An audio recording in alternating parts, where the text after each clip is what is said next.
लोकसभा चुनाव की तैयारियों के बीच आज से 3 दिन पहले नागरिकता संशोधन कानून को लागू कर दिया गया। इसके बाद से लगातार सियासी बयानबाजी चल रही है। इसमें सरकार के इस फैसले के समर्थन वाले तर्क भी हैं और दूसरी तरफ इसके विरोध वाले जुबानी शोले भी हैं।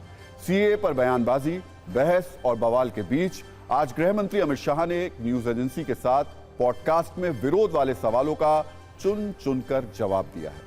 सियासी विरोधियों के सवाल और अमित शाह के जवाब पर हमने सत्ता की एक विशेष कुंजी तैयार की है, जिसमें एक तरफ अमित शाह हैं तो दूसरी तरफ अरविंद केजरीवाल, ममता बनर्जी, असदुद्दीन ओवैसी और उद्धव ठाकरे हैं।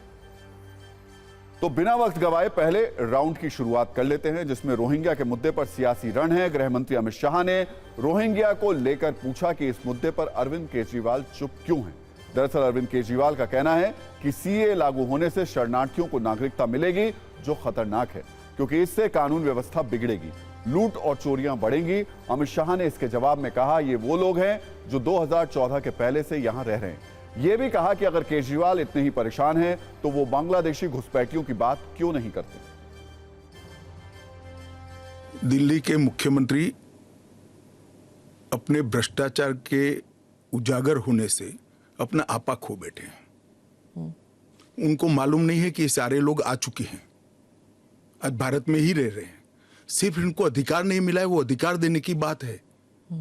2014 तक जो आ गए इनको नागरिकता देनी है, और इतनी ही चिंता है तो वो क्यों बांग्लादेशी घुसपैठियों की बात नहीं करते हैं, रोहिंग्यास का विरोध क्यों नहीं करते हैं? क्योंकि वो वोट बैंक की पॉलिटिक्स कर रहे हैं। दिल्ली के चुनाव उनके लिए लोहे के चने चबाने जैसे हैं, इसलिए वोट बैंक की पॉलिटिक्स कर रहे हैं। नौकरी का कहां सवाल है, वो ऑलरेडी यहां है। और बांग्लादेशी नौकरी का अधिकार नहीं मार रहे हैं क्या? रोहिंग्यास नहीं मार रहे हैं? इनके लिए तो आप कभी नहीं बोले भाई। पाकिस्तान, बांग्लादेश के लोगों को हमारे देश में लाके बसाना चाहते हो, उनको नौकरियां कहां से दोगे? उनके लिए नौकरियां कहां से आएंगी? पहले अपने बच्चों के लिए तो नौकरी का इंतजाम कर लो। हम दूसरे देशों से क्यों नहीं सीखते? कनाडा का हाल देख लीजिए क्या हो गया। विकसित देश होता था, उसने अपने दरवाजे खोले, पूरी दुनिया भर से लोग आ गए और अब वो माइग्रेशन बंद कर रहे हैं। इसका लंदन, इसका यूके का हाल देख लीजिए क्या हो गया। पूरे दुनिया के अंदर आज सारे देश बाहर से आने वाले इमिग्रेंट्स को रोकते हैं और आप दरवाजे खोल रहे हो सबके लिए कि सारे दुनिया के गरीब यहाँ, पाकिस्तान, बांग्लादेश के गरीब सारे आके यहां बस जाएं। हमारे गरीबों की चिंता फिर कौन करेगा? और अब बारी राउंड 2 की, जिसमें सीए पर पश्चिम बंगाल की मुख्यमंत्री ममता बनर्जी के सवाल हैं और अमित शाह के जवाब हैं। दरअसल ममता बनर्जी का कहना है कि इस कानून से कुछ लोगों की नागरिकता छीनी जाएगी। इस पर अमित शाह ने चुनौती देते हुए पूछा कि ममता बनर्जी बताएं कि इस एक्ट का कौन सा नियम किसी की नागरिकता छीन रहा है। आपको कोई अधिकार नहीं जाएगा, सब रहेगा। और झूठा है और जुमला है। কোনো ডিটেনশন ক্যাম্প করতে দেব না, কোনো এনআরসি করতে দেব না, কারো অধিকার কাটতে দেব না, কাউকে বঞ্চনা করতে দেব না, কাউকে লাঞ্ছনা করতে দেব না। এর জন্য যদি আমার জীবনও যায় আমি জীবন দিতে তৈরি। বাংলার মানুষের অধিকার আমি কিছুতেই কাটতে দেব না। ममता जी को करबद्ध निवेदन आपके इस कार्यक्रम के माध्यम से करना चाहता हूं। पॉलिटिक्स करने के हजारों मंच है, प्लीज बांग्लादेश से आए हुए बंगाली हिंदुओं का हित मत करिए। आप खुद बंगाली हैं। बांग्लादेश से जो बंगाली हिंदू आए हैं इनको नागरिकता देने के लिए एक कानून है।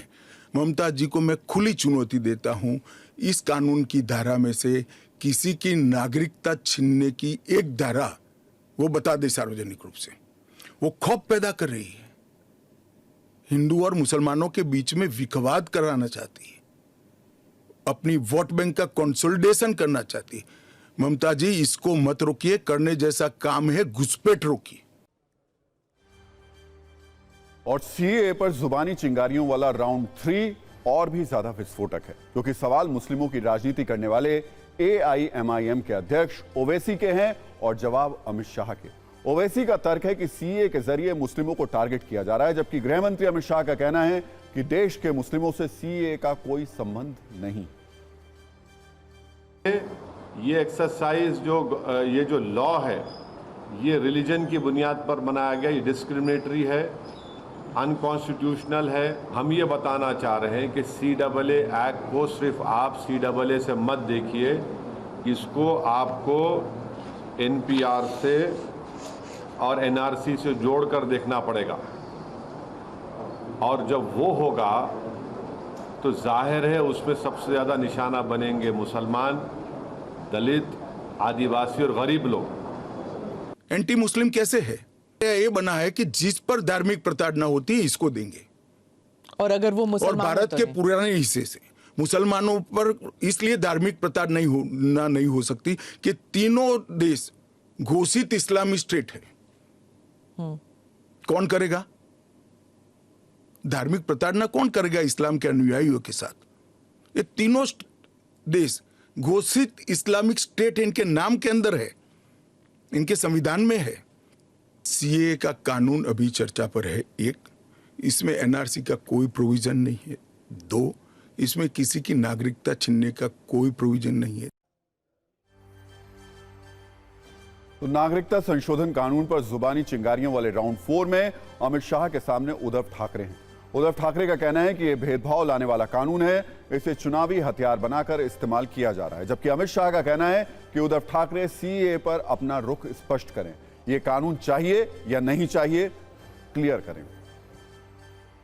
म्हणजे काल परवापासून सुरू झाले एक नवीन कायदा ते आता आणतायत देशात. कोणता? तो CAA. कळलंय तुम्हाला? म्हणजे आपल्या देशाच्या बाहेर जे कोणी भयभीत झालेले हिंदू असतील, जैन असतील, पारसी असतील, शीख असतील, त्यांना आपल्या देशात येऊ द्या, जरूर येऊ द्या. पण हा सुद्धा एक निवडणुकीचा जुमला आहे. म्हणजे हा निवडणुकीचा जुमला आहे. यांना फक्त धर्माधर्मामध्ये भेद करायचा आहे, मारामारी करायची आहे, दंगली पेटवायच्या आहेत. मेरा उद्धव जी से रिक्वेस्ट है कि कानून चाहिए या न चाहिए वो स्पष्ट करो पहले। क्या उद्धव जी बोल सकते हैं कि कानून नहीं आना चाहिए? मैं आज उनका आह्वान करता हूं, देश की जनता के सामने, महाराष्ट्र की जनता के सामने स्पष्ट करें कि CAA नहीं होना चाहिए। हिंदू शरणार्थियों को, बौद्ध शरणार्थियों को, जैन, बौद्ध और क्रिश्चियन शरणार्थियों को नागरिकता नहीं मिलनी चाहिए। एक बार उद्धव जी स्पष्ट करें जरा। पार्लियामेंट में भी बोले हैं। अब उनको अल्पसंख्यकों के वोट चाहिए। एपीसमेंट की पॉलिटिक्स इसलिए आज उद्धव ठाकरे कर रहे हैं, हम नहीं कर रहे।